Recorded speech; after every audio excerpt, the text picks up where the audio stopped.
husband. I don't Why know. you're not gonna have me? Like you don't always come to my stuff. Y'all, this didn't just turn into a courtroom case. It looks like it turned into a full public unmasking in real time. Because for weeks, people thought the tension around Warryn Campbell and Tina Campbell was just noise.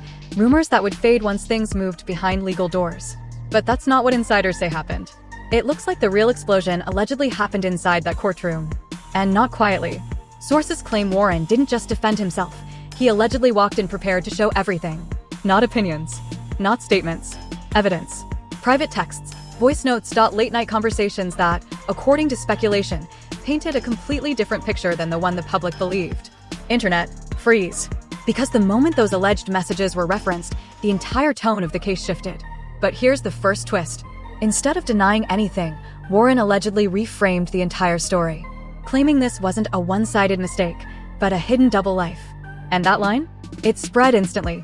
Now the narrative isn't just about betrayal. It's about who was really in control the whole time. Then comes the second hit. Because insiders say Teddy Campbell was present, and what he heard allegedly didn't just hurt him, it broke him. He sat there, and everything changed. Silence. And just when it feels like that's the peak, another escalation. Because Warryn allegedly hinted that what was shown in court wasn't everything. That there are more messages, more context, more moments that haven't been made public yet. Now ask yourself this. If this is what's already come out, what's still being held back? Because right now, this doesn't look like a case that's winding down. It looks like one that's just getting started. In our relationship with where we are now, I think I just want to make sure that we're even intentional, even when we're working, just to kind of, just check. It looks like this didn't stay online. It crossed into the courtroom and changed everything. Because for days, people believed Warryn Campbell was just talking, reacting, defending, hinting. But insiders now claim the real move wasn't on social media. It allegedly happened inside court. No warning.no buildup, just a packed room, heavy silence, and a moment that shifted the entire narrative. Warryn stands up. And instead of arguing, he reportedly signals that he's ready to show. Internet, freeze. Because what follows, according to sources, isn't just a statement, it's an alleged submission of private material. Texts, voice notes, fragments of conversations that, when placed together, suggest something deeper than a single incident. Late-night messages, personal tone, references to meetings that weren't public. Nothing fully confirmed, but enough to trigger shock across the room. And that's the first twist. Because once something enters a courtroom, even as a claim, it starts to feel more real to the public than anything said online. Then comes the escalation. Instead of framing it as a mistake, Warryn allegedly reframes the entire situation. This wasn't one moment. This was a double life. That line lands hard. Because now the story isn't just about whether something happened. It's about how long it may have been happening. 2 timelines point 2 realities point 1 public image. And suddenly, everything feels unstable. That's when attention shifts to Tina Campbell. According to insiders, she doesn't immediately respond in the moment. No visible reaction that settles anything. Just silence. I started doing the check-ins about 2008 because we didn't feel connected. If you don't connect, then... And that silence? It starts getting interpreted in real time. Some see it as restraint, others see it as strategy, some take it as confirmation. And once silence becomes part of the narrative, it amplifies every assumption around it. Then the second twist hits. Because sources claim Teddy Campbell was present, and the impact on him becomes a story of its own. No dramatic speech.no public confrontation. Just a visible shift. A reaction that, according to observers, looked like everything was being processed at once. And that moment spreads just as fast as the alleged claims themselves. Because now this isn't just about 2 people. It's about a collapsing structure. Then comes another escalation. Because Warryn allegedly doesn't stop at what's been referenced in court. He hints that there's more. More messages, more context, more material that hasn't been presented yet. And that changes the energy completely. Because now the audience isn't reacting to what's already surfaced. In 2013, where infidelity rocked the core of the family. It's all on you, Teddy. They're anticipating what could surface next. That's when speculation turns into investigation. People start revisiting past interviews. Old clips get new interpretations. Moments that once seemed normal begin to feel questionable under a different lens. And once that process starts, the narrative expands beyond control. Meanwhile, insiders claim things behind the scenes are becoming more complex. Legal discussions intensifying, private conversations breaking down, different sides preparing for outcomes that may not align. Because when multiple narratives exist at once, resolution doesn't come quickly. It fragments. And that fragmentation becomes visible. One comment trending online captures the shift. This isn't just exposure, it's unraveling.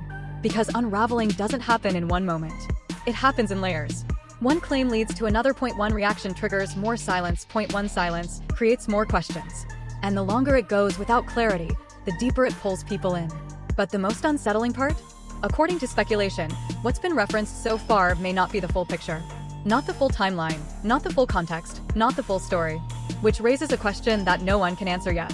If this is what's already reached the courtroom, what's still waiting to come out? Kid, I filtered everything through it. Yeah. Everything. So when loneliness showed up in my marriage, I went back to the old Ted. Wow. That's exactly how It looks like the courtroom moment didn't settle anything. It opened a second phase. Because once those alleged messages were referenced by Warryn Campbell, the focus shifted instantly from what was said to what else exists. And that's where things start getting complicated. According to insiders, the material mentioned in court may only represent a portion of a much larger timeline. Not a single exchange, not a one-time situation, but a pattern. Late-night conversations, repeated contact, moments that, when isolated, might seem harmless, but together begin to suggest something more layered. Nothing confirmed, but enough to raise questions that aren't going away. That's the first twist. Because now the narrative isn't about a single claim, it's about duration. How long did this allegedly go on? When did it start? Who knew and when? And once those questions enter the conversation, everything starts getting reevaluated. Old interviews resurface, past interactions get reinterpreted, even neutral moments begin to feel different under the weight of new assumptions. Meanwhile, Tina Campbell remains largely silent in public, and that silence continues to shape the narrative in unpredictable ways. Some observers say it's strategic, advised by legal teams to avoid escalation. Others read it as hesitation. Others still interpret it as an indirect response. That's the second twist. Because when one side introduces alleged evidence and the other side doesn't immediately counter it, the balance of perception shifts, regardless of what's actually true. Then the situation escalates again. Because according to chatter around the case, Warryn didn't just reference past conversations. He allegedly indicated that there are additional materials that haven't been presented yet. More texts, more voice notes, possibly more context tied to specific dates. And once the idea of more is introduced, the entire tone changes. Now it's not about what's already known. It's about what might still be revealed. That anticipation drives everything forward. At the same time, Teddy Campbell remains in a position that continues to draw attention. Already connected to legal action, now potentially facing a narrative that evolves with each new claim. If one side presents a timeline and another side challenges it, then the situation doesn't resolve. It expands, and expansion creates uncertainty. That's where engagement increases. Because uncertainty invites interpretation. Different viewers begin constructing different versions of events, based on fragments, reactions, and timing rather than confirmed facts. That's how stories like this grow beyond their original scope. Not through clear answers, but through overlapping possibilities. Then comes another layer. Insiders suggest that behind the scenes, conversations are becoming more structured, more focused on legal positioning rather than public explanation. Which implies something important. If the situation is moving deeper into a legal framework, then future developments may not come through social media. They may come through filings, statements, or controlled releases of information. And that changes the rhythm entirely. Because legal processes don't move at the same pace as online reactions. They move slower, but with potentially greater impact. One observer summarized it this way: what we're seeing publicly might just be the surface. The real story could be building somewhere else. And that idea shifts the entire perspective. Because if what's happening in court is only partially visible, then the public narrative may always feel incomplete. Which leads to a deeper question. If the current version of events is already this complex, what happens when the next layer becomes visible? It looks like the situation has moved past exposure and into something harder to control. Because once the alleged courtroom references from Warryn Campbell began circulating, the narrative didn't stabilize. It fractured. Different clips, different interpretations, different timelines being built by the audience in real time. And that's where the third phase begins. Because now the story isn't being told by one side. It's being reconstructed by everyone watching. That's the first twist. Because once a narrative leaves the control of the people involved, it doesn't slow down, it multiplies. One moment gets clipped, another gets recontextualized, and suddenly, the same piece of information is being understood in completely different ways. Meanwhile, Tina Campbell is still not offering a clear, direct response that resets the narrative. And at this stage, that absence is becoming part of the story itself. Some interpret it as legal caution, some see it as strategic delay, others read it as an inability to respond without escalating things further. That's the second twist. Because silence, in a situation this visible, doesn't pause the conversation. It accelerates it. Then comes escalation. Because according to insiders, the possibility of additional material, messages, context, sequences has shifted how people are viewing everything that's already been mentioned. Now the audience isn't just reacting, they're anticipating. And anticipation is what keeps momentum alive. Every small detail becomes a potential clue, every past interaction becomes something to revisit, every gap becomes something to fill. That's when the story expands beyond the original event. At the same time, Teddy Campbell remains positioned in a way that continues to raise questions. Already involved in legal action, already connected to earlier claims. Now potentially facing a situation where multiple narratives intersect, none of them fully aligned. Because if one version of events suggests a timeline and another version challenges it, then resolution doesn't happen. Conflict does. And conflict sustains attention. That's the third twist. Because at this point, the situation isn't moving toward clarity. It's moving toward complexity. Insiders suggest that conversations behind the scenes are becoming more defined, focus less on public reaction and more on long-term outcomes. Legal positioning, reputation management, decisions that may not be visible immediately, but could shape what comes next. And that introduces a different kind of tension. Because when things shift from public reaction to private strategy, the next development often arrives without warning.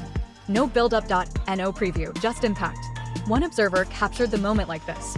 This doesn't feel like it's ending, it feels like it's reorganizing. And that idea changes how everything is viewed. Because if the current phase is just a transition, then what comes next may not look like what came before. It may not be a live stream. It may not be a reaction. It could be something more controlled, more precise, and potentially more revealing. Which leads to the final question that's now driving the entire conversation. If what has already surfaced created this level of reaction, what happens when the next version of the story is presented with full context? It looks like this isn't reaching a conclusion, it's building towards something bigger. Because after the alleged courtroom moment involving Warryn Campbell, the narrative didn't calm down. It intensified. Clips are still circulating, reactions are still evolving, and every new interpretation is adding another layer to a story that no longer feels contained.